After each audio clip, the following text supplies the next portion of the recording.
Hello, everyone. This is my presentation for the implications of technology for ICT 733. The first thing I want to actually talk about is my mobile phone, which I'm sure every single one of you will have. I actually have the iPhone 5S, which is an older model. It's not too old, but it's getting up there in age. Like a lot of people, it's my primary phone. I know very few people who still have a landline.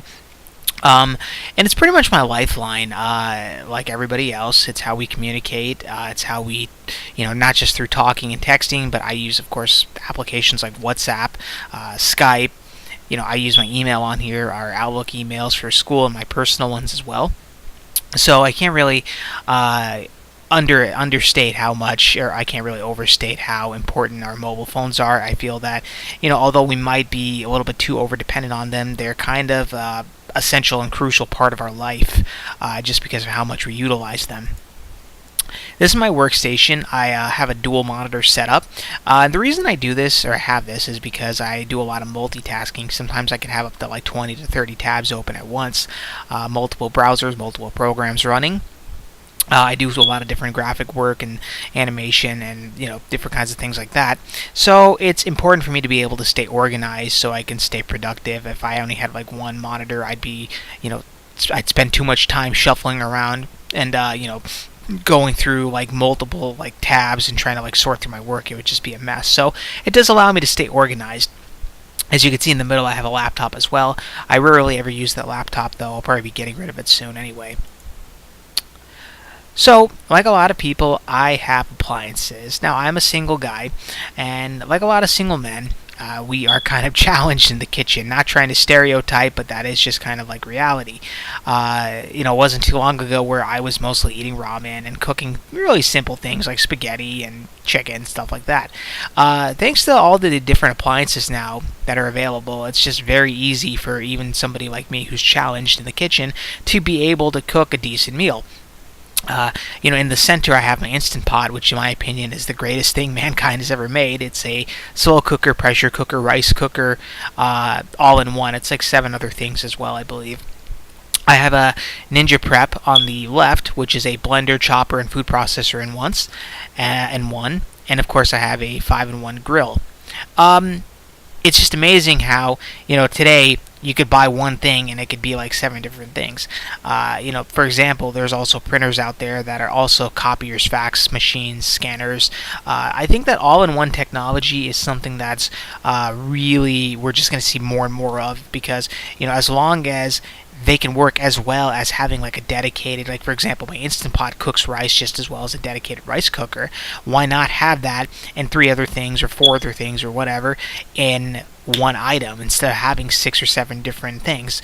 If I had to have like a different crock pot and all that, it would just mean more stuff I have to own, more space taken, more maintenance and cleaning, and I just think this makes life easier for us. This is my entertainment center. I usually use it after, at night whenever I'm done with work. I don't really like to watch TV while I'm working because I get distracted. But I do have a 55-inch Samsung Smart TV. I actually just got it a month ago.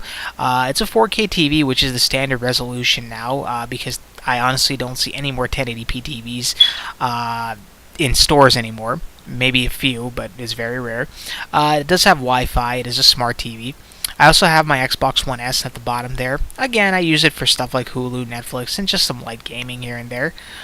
This is pretty much a standard. I'm pretty sure everybody owns a TV. I utilize a lot of different websites, and 2 I actually am going to bring up, and I'm pretty sure both of you, I'm pretty sure all of you use these websites. The first one, of course, is Amazon. Amazon has really changed things because, first of all, it's really kind of I can't pronounce that word, but it's kind of made online shopping popular between this and eBay.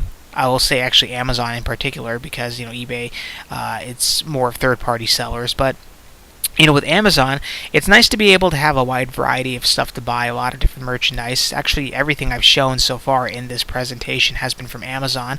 And of course, being able to get it shipped to you fast and most of it being affordable.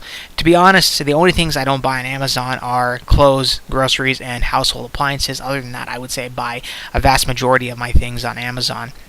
And it's kind of made Walmart and other retailers say, "Man, we really got to step up our game and get on online shopping pretty much." And now, like companies like Walmart, of course, and Target, they've made it where their online shopping is easier, it's more affordable, at least more competitively priced, and of course, they are working on getting your items shipped, quickly in comparison to Amazon, or comparable to Amazon.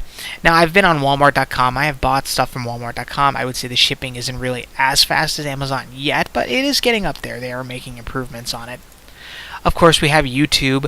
I use YouTube for a lot of recreational stuff. I actually like watching, for example, Team 4 Star is one of my favorite channels to watch, but I also use it for a lot of productive work. I look up tutorials. I've been using tutorials, or I've been reading up on, or watching tutorials for my classes at UW Stout. I used a lot of my undergrad as well. And of course, news. It's amazing that there's just so much content sharing on the internet now because of platforms like YouTube. It's just made it so easy for people to just share what they know, and it's made it easy for people like me to find tutorials. Like when I was actually in my undergraduate program and I was taking math, it made it easy for me to just look up math tutorials rather than having to constantly email my teachers or instructors, having to constantly go to the math center for tutoring. Between that and utilizing things like Skype and Google Hangouts and just different VoIPs, it's just so easy to get information you need on the internet now. And of course, communications. We, for UW Stout, use Skype, Skype for Business to be, specific, and Outlook as our primary email. It doesn't have to just necessarily be Skype and Outlook. It could also be Google Hangouts, and of course, Gmail, Yahoo Mail, and so on and so on. But this is just our standard forms of communication now. It's pretty much impossible to go about your daily life now without having some kind of VoIP or an email. I have a class where I have to meet with my classmates 2 times a week, and we use Skype for Business. So it just kind of goes to show you that there is a shift in how we communicate